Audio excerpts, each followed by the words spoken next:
नमस्कार, स्वागत है आपका न्यूज इंडिया पर और मैं हूं आपके साथ राकेश टंडन। आपके साथ आज हम उन खबरों का विश्लेषण करेंगे जिसकी वजह से भारतीय राजनीति में हलचल मची है। तो चलिए शुरू करते हैं। आज पहली बड़ी खबर क्या है? विपक्ष पर प्रहार है, कहा अमित शाह ने जेल से अब कैसे सरकार चलेगी। गृह मंत्री अमित शाह ने संविधान 130वां संशोधन विधेयक पर विपक्ष के विरोध को गलत बताया। उन्होंने कहा, क्या कोई मुख्यमंत्री, प्रधानमंत्री या मंत्री जेल से सरकार चला सकता है? वो चाहते हैं कि उन्हें जेल से सरकार चलाने का विकल्प मिले।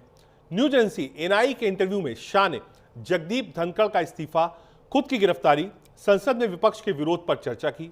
उन्होंने कहा, कभी देश का प्रधानमंत्री जेल जाए तो क्या जेल से प्रधानमंत्री सरकार चलाएंगे? वो क्या ठीक होगा? कोई मुख्यमंत्री जेल से शासन चलाए तो क्या यह सही माना जाएगा? जिस भी दल का बहुमत है उसका कोई अन्य व्यक्ति आकर शासन चलाएगा। आपकी बेल हो जाए तो आप फिर से पद संभाल लीजिए। दरअसल केंद्र ने 20 अगस्त को संविधान 130वां संशोधन विधेयक लोकसभा में पेश किया। इसमें प्रावधान है कि कोई प्रधानमंत्री, मुख्यमंत्री या किसी भी मंत्री को गिरफ्तार या 30 दिन तक हिरासत में रहने पर पद छोड़ना होगा। शर्त यह है कि जिस अपराध के लिए हिरासत या गिरफ्तारी हुई है उसमें 5 साल या ज्यादा की सजा का प्रावधान होना चाहिए। विपक्ष इसका पुरजोर विरोध कर रहा है। शाह ने कहा, नए बिल में हमारे मुख्यमंत्रियों पर भी सवाल उठेंगे। आज देश में एनडीए गठबंधन के मुख्यमंत्री ज्यादा हैं, प्रधानमंत्री भी एनडीए से हैं। ऐसे में संविधान 130वां संशोधन विधेयक से सिर्फ विपक्ष पर ही सवाल खड़े नहीं होते हैं, बल्कि हमारे मुख्यमंत्रियों पर भी सवाल उठेंगे।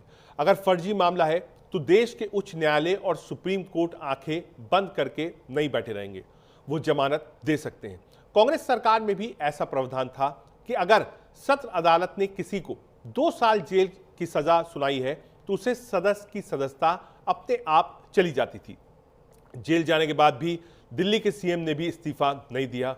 आजकल नई परंपरा शुरू हो गई है। 2 साल पहले ऐसा कोई मामला नहीं था। आरोप लगने के बाद नेता इस्तीफा देते थे, रिहाई के बाद ही राजनीति में शामिल होते थे। लेकिन तमिलनाडु के कुछ मंत्रियों ने जेल में रहने के बावजूद मंत्री पद से इस्तीफा नहीं दिया। दिल्ली के सीएम और गृह मंत्री ने भी इस्तीफा नहीं दिया। राजनीति को बदनाम करने और सामाजिक नैतिकता को इस स्तर तक गिराने के लिए हम इससे सहमत नहीं हैं। इस बीच अमित शाह ने राहुल गांधी और मनमोहन सिंह के उस वाक्य का भी जिक्र किया जहां मनमोहन सिंह सरकार एक मिली जुलती अध्यादेश लाई थी, जहां राहुल गांधी ने उस अध्यादेश की कॉपी को फाड़ दिया था, क्योंकि उस अध्यादेश में आरोपी को बचाने का जिक्र था। आपको बता दें, उस अध्यादेश को लेकर सत्ता पक्ष कहती है कि वो अध्यादेश लालू यादव को बचाने के लिए लाया गया था। इस दौरान अमित शाह ने खुद की गिरफ्तारी की भी बात कही। साथ ही शाह ने पूर्व उपराष्ट्रपति के इस्तीफे के बारे में भी जिक्र किया। अमित शाह की बड़ी बातें क्या है, ये आपको बताते हैं। 130वां संविधान संशोधन विधेयक पर शाह का बयान क्या है? जेल से सरकार चलाना सही नहीं है, यह अमित शाह ने कहा है। विपक्ष जेल से सरकार चलाना चाहता है। अमित शाह ने कहा, मुझे पूरा विश्वास है कि बिल पारित हो जाएगा। फिलहाल ज्वाइंट कमेटी में भेजा गया है। क्या कुछ कहा अमित शाह ने, एक बार सुनाते हैं आपको। देश में आज एनडीए के मुख्यमंत्रियों की संख्या ज्यादा है। प्रधानमंत्री भी एनडीए के हैं, श्री नरेंद्र मोदी प्रधानमंत्री। तो ये बिल सिर्फ विपक्ष के लिए क्वेश्चन खड़ा नहीं करता, हमारे मुख्यमंत्रियों के लिए भी क्वेश्चन खड़ा करता है। मैंने जो सुना वो कह रहे कि आपके लोगों के सामने एफआईआर नहीं होती है।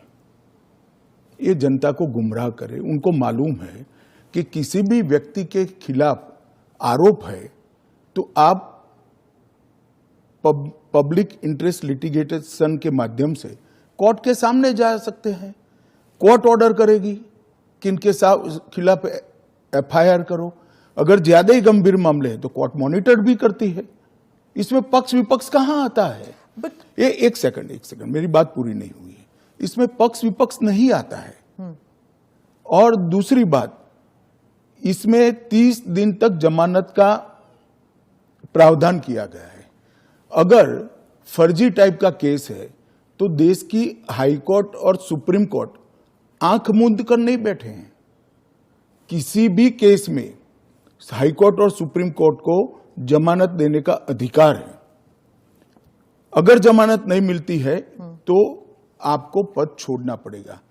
मैं एएनआई के माध्यम से देश की जनता को और पूरे विपक्ष को भी पूछना चाहता हूं, क्या कोई मुख्यमंत्री, कोई प्रधानमंत्री या कोई मंत्री जेल में रहकर सरकार चला सकता है क्या? इस देश के लोकतंत्र के लिए शोभा रूप है क्या? और अगर 30 दिन के बाद जमानत मिल जाती है तो वो फिर से शपथ ले सकते हैं। हम multi party parliamentary democratic system में है। जब आपके पास सदन में बहुमत होता है, एक मुख्यमंत्री को किसी भी कारणसर जेल में जाना पड़ा, 30 दिन तक जमानत नहीं हुई, तो अब वो पदमुक्त हो जाएंगे, परंतु उनका बहुमत तो बना रहेगा। जैसे ही मुक्त होंगे वो फिर से मुख्यमंत्री बन सकते हैं।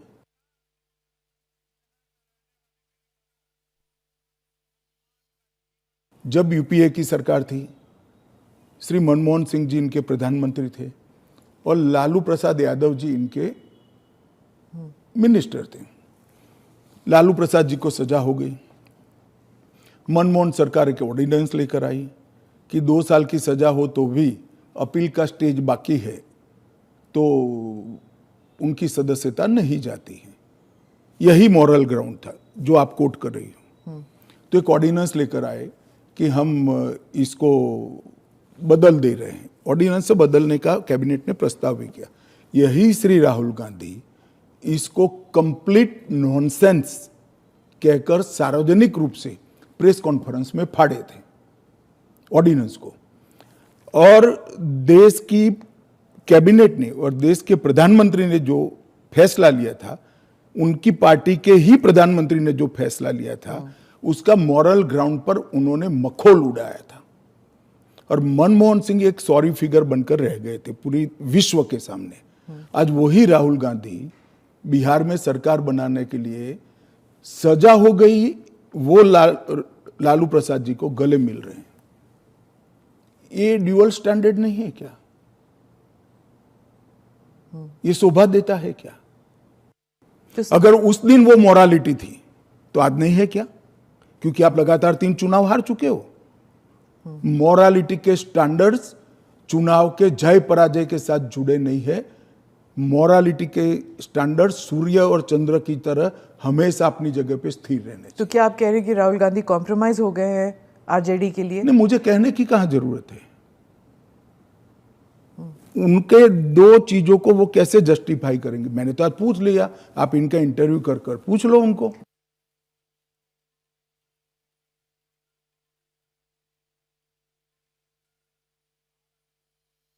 इंडिया अलायंस के जो कैंडिडेट है उनके बारे में आपने कहा कि उन्होंने एक समय था जब उन्होंने मेरे कहने से क्या होता है, वो तो सुप्रीम कोर्ट का रिकॉर्ड है। सलवा जुडम को इन्होंने खारिज कर दिया। आदिवासियों का आत्मरक्षा का जो अधिकार था उसको उन्होंने समाप्त कर दिया। इसके कारण इस देश में नक्सलवाद 2 दशक ज्यादा चला है। उस वक्त नक्सलवाद अंतिम सांसें गिन रहा था कि जो आदिवासी थे, जो बच्चों को पढ़ाना चाहते थे, जिनके यहाँ रोड नहीं पहुंचता था, इससे परेशान थे, जिनके यहाँ स्वास्थ्य सेवाएं नहीं थी, वो परेशान थे। उन्होंने खुद की रक्षा के लिए सलवा जुडम बनाया था। इसको सुप्रीम कोर्ट ने खारिज कर दिया। ये तो सुप्रीम कोर्ट का रिकॉर्ड है, इनका जजमेंट है। और इसके बाद जो स्कूल तबाह हो गए थे नक्सलियों के कारण, उस स्कूलों में सीआरपीएफ और सुरक्षा बल बैठे थे। रातों रात एक ऑर्डर करके सबको बाहर कर दिया। कई जगह हमले हुए सुरक्षा बलों पर। ये दोनों जजमेंट, इसका जवाब श्री सुदर्शन रेड्डी से ज्यादा राहुल गांधी ने देना चाहिए कि उन्होंने क्यों पिक किया। जी, मैं तो मानता हूं यही क्राइटेरिया रहा होगा। नक्सल को सपोर्ट करने के लिए? नहीं, वामपंथी विचारधारा। और ये जजमेंट से निश्चित रूप से नक्सल प्रोटेक्ट हुए हैं। तो क्या वाइस प्रेसिडेंट इलेक्शन भी अब it will be polarising factor? Polarisation क्या है? जब आप इतना बड़ा आरोप लगा रहे हैं कि और पोलराइजेशन अगर होगा भी तो किस मुद्दे पर होगा? देश की सुरक्षा के मुद्दे पर होगा। मैं मानता हूं देश की सुरक्षा पर सांसदों ने विचार करना चाहिए या नहीं करना चाहिए।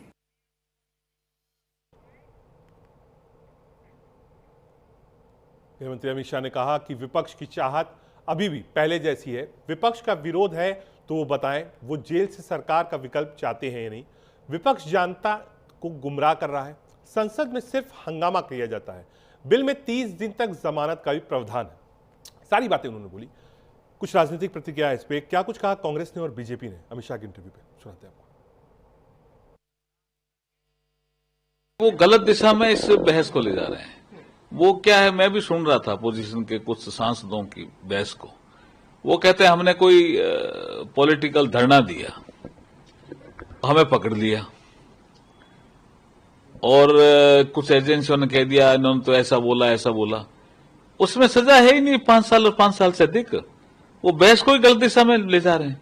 ऐसा मामला जिसमें सजा 5 साल या उससे अधिक होने पर किसी मामले में वो फंसते हैं या लिप्त पाए जाते हैं और जांच एजेंसियां कहती है कि ये दोषी हैं, उसके बाद उनको जेल में डाला जाता है और कोर्ट में जमानत में जाते हैं। वो कोर्ट भी कहता है ठीक है ये दोषी हैं, मैं जमानत नहीं देता। अब ऐसे आदमी को मंत्री रहना चाहिए क्या? हम ये पूछना चाह रहे हैं उनसे, ऐसे आदमी को मुख्यमंत्री रहना चाहिए क्या? काम कैसे होगा, कहां से करेंगे काम? ये तो लोकतंत्र के लिए ठीक है ही नहीं। तो उसको ही ठीक करने के लिए, सुधारने के लिए ये बिल लाया गया है। अभी वो ज्वाइंट पार्लियामेंट्री कमेटी के पास गया है, चर्चा होने दो।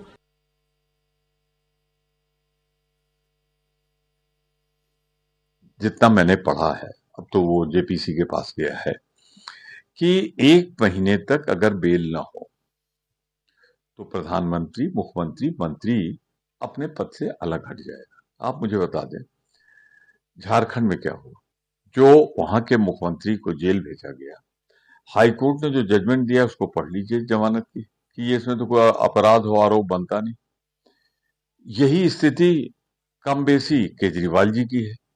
तो यानी कि आपकी सरकार जो कुख्यात है अपने विरोधियों को फंसाने के लिए, वो किसी ईडी से, सीबीआई से, जो आपके बिल्कुल एजेंट के तौर पर काम कर रहे हैं, जिन्होंने स्वायत्तता समाप्त हो गई है, वो भाजपा के एजेंट के तौर पर काम कर रहे हैं, उनसे आप किसी मुख्यमंत्री, किसी मंत्री को आप किसी मुकदमे में फंसा दी, जमानत तो होती नहीं 5-6 महीने ईडी सीबीआई के केसेस की। तो यानी वो पद से चला जाए। और फिर बहुत से ऐसे भी लोग हैं जिन पर आपने प्रयोग किया, महाराष्ट्र डिप्टी चीफ मिनिस्टर जो आज बने हुए अजीत पवार, इनके लिए भोपाल में मोदी जी ने कहा कि चक्की पीसिंग, और उनको डरा के अपने में शामिल कर लिया। 1 से 30वें संशोधन में ये है, जितना मैंने पढ़ा है, अब तो वो जेपीसी के पास गया है, कि 1 महीने तक अगर बेल ना हो तो प्रधानमंत्री, मुख्यमंत्री, मंत्री अपने पद से अलग हट जाएगा। आप मुझे बता दें झारखंड में क्या हुआ? जो वहां के मुख्यमंत्री को जेल भेजा गया, हाईकोर्ट ने जो जजमेंट दिया उसको पढ़ लीजिए जमानत की, कि ये इसमें तो कोई अपराध हो, आरोप बनता नहीं। यही स्थिति कम बेसी केजरीवाल जी की है। तो यानी देखिए, अमित शाह जी ने एकदम साफ तौर पे पूछा है कि राहुल गांधी बताएं, एक तरफ तो ऑर्डिनेंस फाड़कर वो उन्होंने लालू यादव को रोका था, आज उसी लालू यादव को गले लगा रहे हैं, लालू यादव के साथ यात्रा कर रहे हैं। करप्शन के खिलाफ वो कहते थे कि 0 टॉलरेंस है, ऑर्डिनेंस को फाड़ दिया था, और आज वो यात्रा भी कर रहे हैं। और जब एक ऐसा कानून आ रहा है जिसमें कोई व्यक्ति अगर ऐसे पद पर हो कि वो करप्शन में शामिल हो तो उसके खिलाफ कार्रवाई होगी, तो उसका भी विरोध कर रहे हैं। तो डबल स्टैंडर्ड है राहुल गांधी का। ये बात उनको देश को बताना चाहिए कि क्या अपने पुराने स्टैंड से उन्होंने अपने आप को अलग कर लिया है, और राहुल गांधी की भ्रष्टाचार के पक्ष में एक माहौल बनाना, यात्रा करना और अपना स्टैंड रखना, ये उनकी आदत बन गई है। तो उनको देश को तो बताना ही चाहिए। क्या ये संभव है कि कोई प्राइम मिनिस्टर को जेल भेज देगा? आपको लगता है कि प्राइम मिनिस्टर को कोई जेल भेज देगा? प्राइम मिनिस्टर संघीय ढांचे के ऊपर पूरी तरीके से हमला कर रही है केंद्र, जो ये पूरा का पूरा फेडरल स्ट्रक्चर तबाह हो जाएगा। जो स्टेट को हेड कर रहा है, आप उसको इस दायरे में ला करके, ईडी को आपने पहले ही इतना पावरफुल किया हुआ है कि ईडी किसी के अंदर भी गिरफ्तारी करके 30 दिन तक हिरासत में रख सकती है। तो आप खास तौर से जो क्षेत्रीय दल हैं, वो क्षेत्रीय दल तो टूट करके खत्म हो जाएंगे, क्योंकि आप उनके चीफ मिनिस्टर को डालोगे, उसके बाद उनकी पार्टियां तोड़ोगे। तो ये जो आप फेडरल स्ट्रक्चर को नुकसान पहुंचाने की कोशिश कर रहे हैं, ये संविधान के सम्मत नहीं है और पूरी तरीके से असंवैधानिक है, पूरी तरीके से असंवैधानिक है। इसी देश में एक मुख्यमंत्री जेल के अंदर रहा 3 महीने तक, बेशर्मी की सारी सीमाओं को लांघते हुए सुप्रीम कोर्ट तक थक गया। तब सुप्रीम कोर्ट ने एक व्यवस्था दी कि ये साइन नहीं करेंगे, सीएम कार्यालय नहीं जाएंगे। तब उस व्यक्ति ने रिजाइन किया। उस नायाब व्यक्ति का नाम था अरविंद केजरीवाल। अगर हमारे संविधान लिखने वालों ने ये सिचुएशन को इमेजिन किया होता तो उसी वक्त उन्होंने प्रावधान डाला होता। उन्होंने कभी सोचा नहीं था कि इस देश में इस नौबत तक गिरेगी।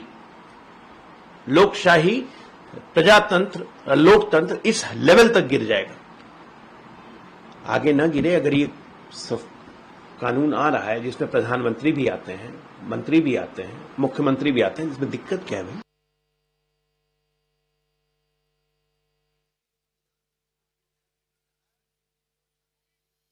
अमित शाह जी, मैं समझता हूं कि मूलतः अभी भी राजनेता नहीं बन पाए। उनके अंदर सबको ले चलने की क्षमता नहीं है। और मैं तो कहूंगा, न सिर्फ विपक्ष मुक्त लोकतंत्र करने की कोशिश है, बल्कि उनके जो प्रतिस्पर्धी लखनऊ में बैठे हुए हैं, उनके भी निपटाने की कोशिश है। ये आंतरिक विपक्ष और बाह्य विपक्ष दोनों को खत्म करना चाहते हैं। क्या अमित शाह जी ने ईडी के बारे में सर्वोच्च न्यायालय की हालिया टिप्पणी सुनी है या नहीं सुनी है, या सुन के अनसुना कर दिया है, जिसमें सर्वोच्च न्यायालय ने कहा ईडी से, आप तो पॉलिटिकल पार्टी की तरह बिहेव कर रहे हो, किसके इशारे पे काम कर रहे हो? तो ये सब संदेश है माननीय गृह मंत्री जी को। लेकिन मैं दोहराता हूं, वो न सिर्फ अपने बाहर के विपक्ष Congress, RJD, left, DMK, TMC, Sapa, बल्कि अपने अंदर भी जो उनसे कंपटीशन में चल रहे हैं लखनऊ वाले, उन तरह के तमाम लोगों को भी निपटाने की मंशा है इस कानून के तहत। इस बिल को लेकर जेपीसी बनी है। जेपीसी से कई पार्टीज बाहर भी जा रही हैं, लेकिन आम आदमी पार्टी ने क्या कुछ कहा अमित शाह के इंटरव्यू के बाद, और इस बिल पर सुनाते हैं आपको। भारतीय जनता पार्टी को संविधान से समस्या क्या है? जब से ये सत्ता में आए, रोज एक संशोधन संविधान में लेके आ जाते हैं। क्या इनको बाबा साहब के संविधान से इतनी समस्या है कि रोज संविधान के अंदर संशोधन करना चाहते हैं? और इस बार ये 240 पे पहुंचे हैं, अगली बार इनके 240 भी नहीं आएंगे। इसलिए कोशिश कर रहे हैं कि संविधान में इतने संशोधन कर दिए जाएं, चाहे 1 नेशन 1 इलेक्शन कर दिया जाए, चाहे स्टेट गवर्नमेंट्स की सरकारें गिराने के कुछ कानून बना दिए जाएं, कि किसी तरीके से भी ये सत्ता में काबिज रहें।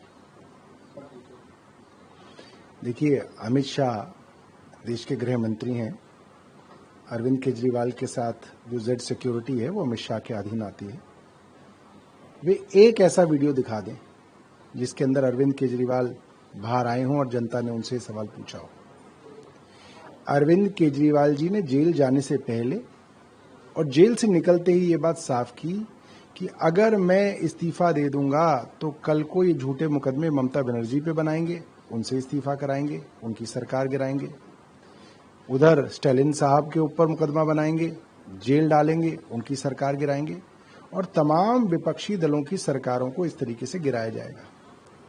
और इस बार दिल्ली में ये नहीं हो पाया, इसलिए डेस्परेशन में अब ये केंद्र सरकार कानून लाना चाहती है ताकि अब ईडी सीबीआई द्वारा बंगाल, तमिलनाडु, झारखंड जैसे राज्यों की सरकारों को गिराया जा सके। भारतीय जनता पार्टी को राजनीतिक शुचिता इंडिया गठबंधन और विपक्ष भी चाहती है कि राजनीतिक शुचिता हो, लेकिन राजनीतिक शुचिता के नाम पर आप चुन चुनकर जिस तरह से केंद्र सरकार पिछले दिनों इलेक्शन के पहले कई बड़े राजनेताओं को टारगेट किया।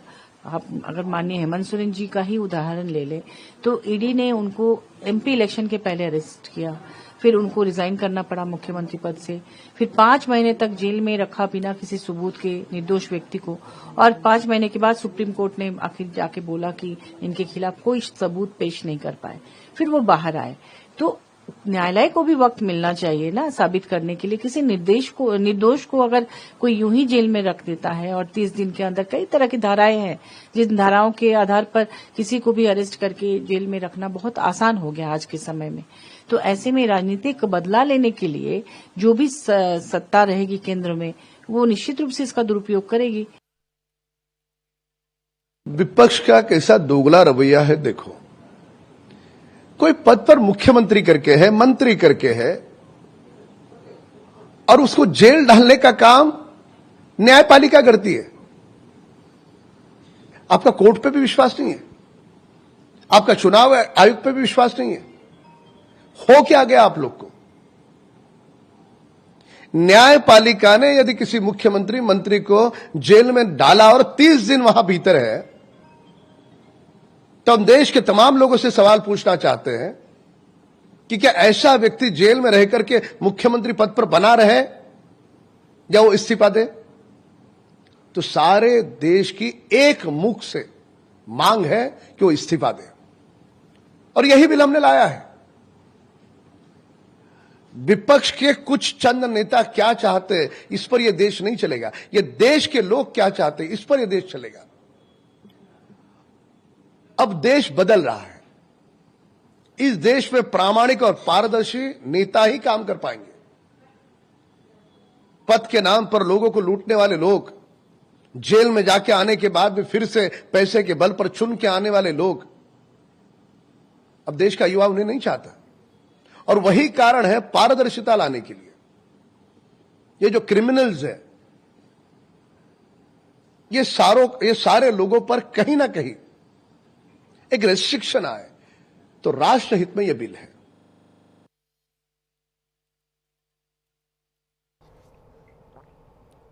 इस बिल को लेकर बिहार में भी लगातार बयानबाजी चल रही है। क्या कुछ कहा आरजेडी ने और उपेंद्र कुशवाहा ने, सुनाते हैं। इस तरह के कानून की आवश्यकता क्यों पड़ी? इसलिए कि इस देश के एक राज्य के मुख्यमंत्री ने बिल्कुल नैतिकता छोड़कर और जेल में जाने के बाद भी मुख्यमंत्री बने रहे और वहीं से शासन का संचालन उन्होंने किया। वरना नैतिकता के आधार पे खुद ही लोगों को छोड़ देना चाहिए था। पहले हुआ है, बगल में झारखंड के मुख्यमंत्री ने किया। एक समय था जब लालू जी भी मुख्यमंत्री थे और जेल जाना था, तो उन्होंने भी उस समय नैतिकता का परिचय दिया था। देखिए, केंद्रीय गृह मंत्री आदरणीय श्री अमित शाह जी को ये बोलने से पहले सामने आईना रख लेना चाहिए, अपने गिरेबान में झांकना चाहिए। किसे कहते थे कि जेल में चक्की पिसिंग उप मुख्यमंत्री बनाकर रखे हैं अजित पवार जी को, मुख्यमंत्री बनाकर रखे हैं असम में हेमंत बिस्वा शर्मा जी को। ये तो चंद्रबाबू नायडू जी, नीतीश कुमार जी को डराने के लिए ये ला रहे हैं। बाकी ये किसी का कुछ नहीं कर पाएंगे। ये देश अपने नियम कानून संविधान से चलेगा और ये सब ज्ञान से नहीं चलने वाला है। कहीं पर निगाह है, कहीं पर निशाना। ये सरकार बचाना चाहते हैं जांच एजेंसियों के माध्यम से। लोकतंत्र में, जनतंत्र में जनता मालिक है, तंत्र कुछ नहीं करता है। ये कब तक जुल्म करेंगे सत्ता के हथियारों से? चप्पा चप्पा गूंज रहा है वोट चोर गद्दी छोड़ के नारों से। अमित शाह ने यह बिल लोकसभा में पेश किया था। लोकसभा में हंगामा था। यह बिल उस दिन पास नहीं किया गया और उसके बाद इस बिल को ज्वाइंट पार्लियामेंट्री कमेटी में भेज दिया गया। लेकिन अब कुछ दल ऐसे भी हैं विपक्ष के जो कह रहे हैं कि वो उस कमेटी को ज्वाइन नहीं करेंगे जहां इस बिल पर चर्चा होगी। कौन से वो दल हैं, क्या कहा विपक्षी नेताओं ने, आपको बताएंगे एक छोटे से ब्रेक के बाद।